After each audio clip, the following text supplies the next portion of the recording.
Fire sculpting is a spiritual practice. The real guide or leader in fire sculpting is the practitioner's experience of reality opposed to illusion. So right there it requires a degree of open-mindedness, in that, you know, if an individual is under the impression that they're always in reality, that they don't deceive themselves while they're in an illusion, there's not going to be a lot of impetus to take on, you know, to take action on a series or set of principles that are designed to bring them into unification with the spiritual world and their spiritual self. The nature of illusion is presented to us through the intellect. So the intellect is not a problem if the heart is utilizing it as a tool. When the intellect becomes a guide, that's where we can get into a bit of trouble. The intellect is a fracturing mechanism. So the intellect will take equality, which is a fundamental truth, and fracture it into superiority and inferiority. When the intellect takes the true self and represents our true self in fractured terms, this can be a problem if we're aligning and identifying with those fractured ideas or concepts about our true nature. So, you know, if somebody is interested in freeing themselves of, you know, heavy doubt or fear, worry, anxiety, depression, they will have to learn how they create those states of mind to begin with. And if those states of mind were taught them as a child or prior to where they are now, they'll have to learn how they perpetuate them.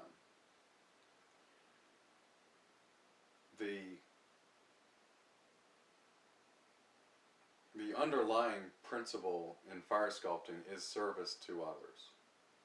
That is the most efficient way to dissolve our belief in the unreal. So when I say that understanding is blindness, the reason that I say that is because relative to change, the recognition of having had an experience of something in truth, the moment that we recognize that we've experienced it, the understanding that evolves as a result of that experience doesn't necessarily apply to our next experience in reality. You know, it's said that you can't put your hand in the same river twice. Nature abhors redundancy. In spiritual language, in spiritual terms, nature abhors redundancy. So this is it's an incredible guideline when it comes to differentiating between what is real and natural and what is not. So instead of getting into a lot of intellectual debate about what is the real and what is the unreal, or what is illusion and what is truth, what I've decided to do is produce a body of work that will allow you to find out for yourself what truth is, what your nature is. And the reason why that I'm approaching this, topic from the standpoint of service and your nature is because those two things align us with truth, in my opinion. So it's what's important is that an individual at some time or another becomes, disenchanted with the product of the ego, illusion, the intellect, relative to their spiritual health and maturation and development, and align themselves with, through open-mindedness and some degree of conviction, to practice a set of spiritual principles that will allow them to not escape directly from illusion or imprisonment, but to align with freedom. Freedom is a place. Fulfillment's a place. But they're change-filled places, so that you can't approach a fulfillment that you've had in your future with understanding how to approach it. It doesn't work that way. So the idea is, how do you experience something that you can't understand? It's really through faith, literal faith, not religious faith, but the kind of faith that demands a risk. If you're afraid, but in your heart you believe that taking that action, or admitting that truth, or accepting that thing is the right thing to do, that is the path. Faith is the path. We have only to act on it. In my study, in the body of work that I've studied, darkness is simply lightlessness. And there is a natural division between light and dark. The problem is that when you move into the dark through the vehicle of illusion, you'll encounter some pretty odd things. Darkness comes up when I speak about the ego. What I'm basically saying is that if you're holding on to the content of the ego, you're going to feel heavy. That heaviness will perpetuate through not letting go of what you're holding on to. And the reason why this is important to me is because gravity acts on the ego, it acts on illusion, it acts on thought. It actually literally pulls thought and illusion and ego. Now, your spiritual nature isn't acted on by gravity because it's not physical. So you will always feel a degree of lightness, or you'll sense a kind of floating sensation the moment that you truly surrender. So what fire sculpting basically does is suggests several principles to practice. It suggests to practice selfless service to others as a lifestyle. And what this does is it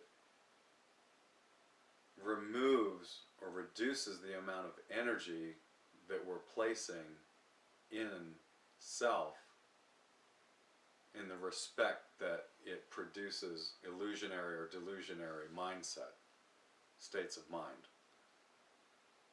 We want to bring fractured power. So you have to understand that the ego doesn't have any power. It runs on our attention. Our attention to illusion fuels the ego. So by being of service, by taking our power and providing it, you know, to another individual, allows the ego to kind of deflate in a way. So that's really fundamental. It doesn't require thought. It just requires saying, yes, I'll help. How can I help you?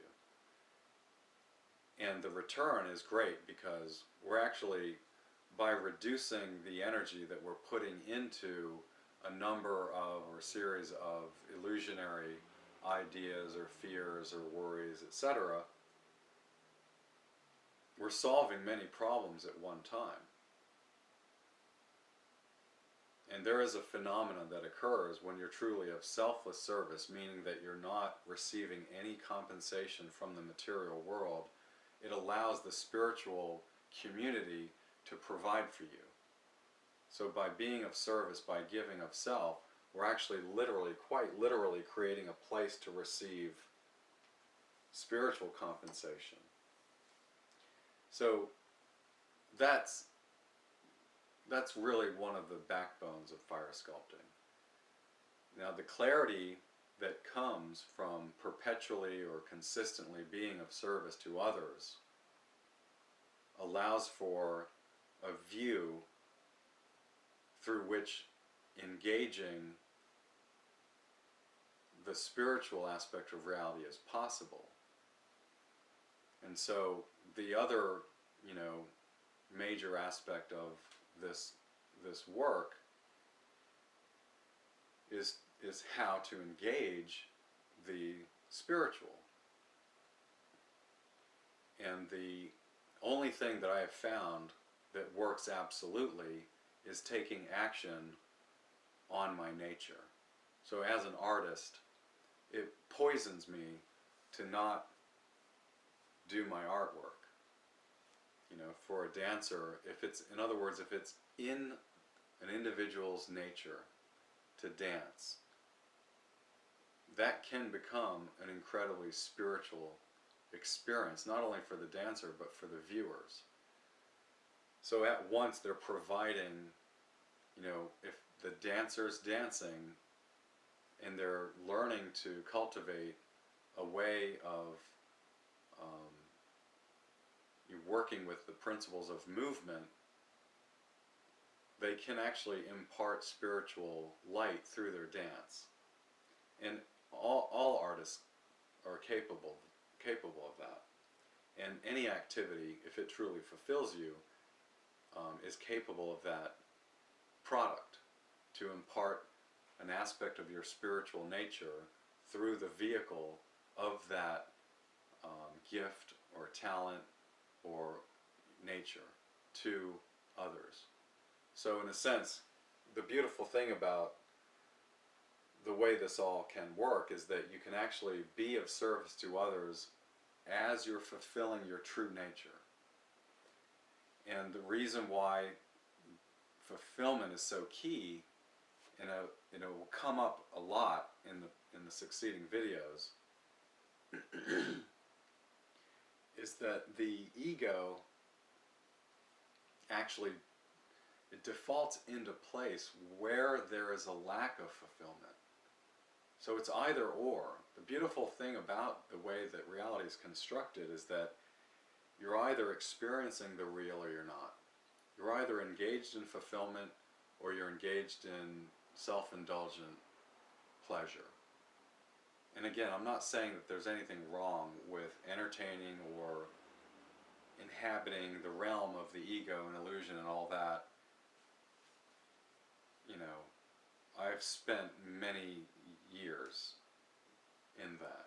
I'm just trying to press upon you that there's another way to experience and have, you know,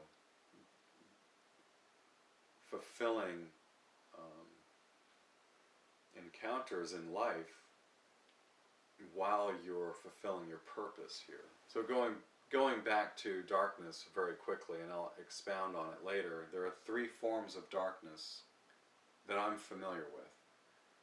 There's the darkness of isolation, there's the darkness of ignorance, and there's the darkness of pollution. So basically, light rains down on us all the time. And if you're not experiencing light, then the only other alternative is that there's somehow in some way at that time there's a block or wall between your inner light and the outer light. And so the first thing to do is to address these three forms of darkness. And most of it's all process based, and in the process of learning about your relationship to darkness, your relationship to division, your belief in divisive attitudes or behaviors, etc., it's all purposeful. It was suggested to me that the only trait, or human trait that is without purpose relative to our experience here is shame. And I agree with that today.